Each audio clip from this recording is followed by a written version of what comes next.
ഈശോ മിശിഹായ്ക്ക് സ്തുതിയായിരിക്കട്ടെ. പുൽക്കൂട്ടിലേക്കൊരു തീർത്ഥയാത്ര. ഡിസംബർ 17 സക്കറിയയുടെ കൂടെയുള്ള തീർത്ഥയാത്ര. പുൽക്കൂട്ടിലേക്കുള്ള യാത്ര ക്ഷമാപൂർവമായ കാത്തിരിപ്പുകളുടെ യാത്രയാണ്.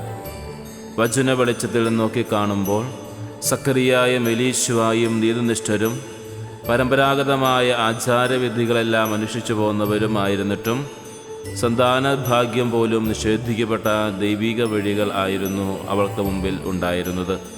ചോദ്യം ചെയ്യാനും ദൈവവഴികൾക്ക് പുറംതിരിഞ്ഞു നടക്കുവാനും സ്വാഭാവിക പ്രവണത സാധ്യമായിരുന്നിട്ടും ക്ഷമാപൂർവമുള്ള യാത്രയായിരുന്നു അവരുടേത്.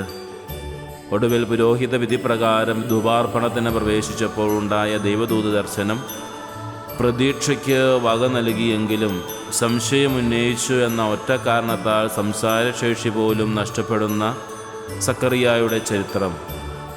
പരിമളപൂരിതമായ വസ്തു തുറന്നു വയ്ക്കപ്പെട്ടാൽ ആ പരിമളം നഷ്ടപ്പെടുമെന്നതിനാൽ നാം നിരന്തരം ജാഗ്രതയോടെ അടച്ചു സൂക്ഷിക്കുമല്ലോ.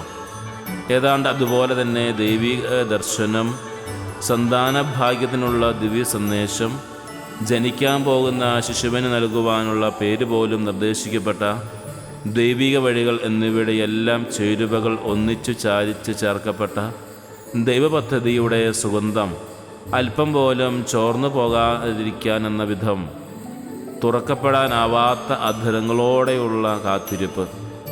അസാധാരണമായ ക്ഷമയുടെ സുഗന്ധക്കൂട്ടാണിത്.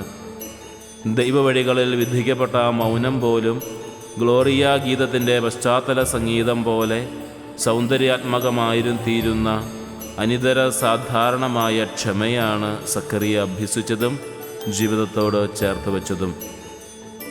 സക്കറിയയുടെ പുസ്തകം 9-ാം അധ്യായം 8-ാം വാക്യത്തിൽ പറയുന്നു, ആരും കയറി ഇറങ്ങി നടക്കാതിരിക്കുവാൻ ഞാൻ എൻ്റെ ഭവനത്തിന് ചുറ്റും പാളയമടിച്ച് കാവൽ നിൽക്കും.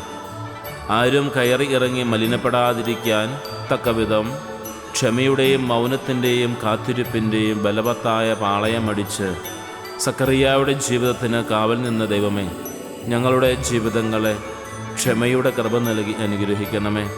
ദിവ്യപൈതലെ, ക്ഷമയും മൗനവും കാത്തിരിപ്പും ആവശ്യമായി വരുന്ന ഞങ്ങളുടെയും ജീവിത സാഹചര്യങ്ങളെ നന്മയുടെ പരിമളത്താൽ പൊതിഞ്ഞ് സൂക്ഷിക്കണമേ. ചോദ്യം ചെയ്യലുകളും നിഷേധാത്മകമായ പ്രതികരണങ്ങളും ദൈവിക വഴികളിലെ സുഗന്ധം നശിപ്പിക്കുമെന്ന് സക്കറിയായോടൊപ്പം ഞങ്ങളും മനസ്സിലാക്കട്ടെ. ആമേൻ. പാപം മോചിക്കുവാൻ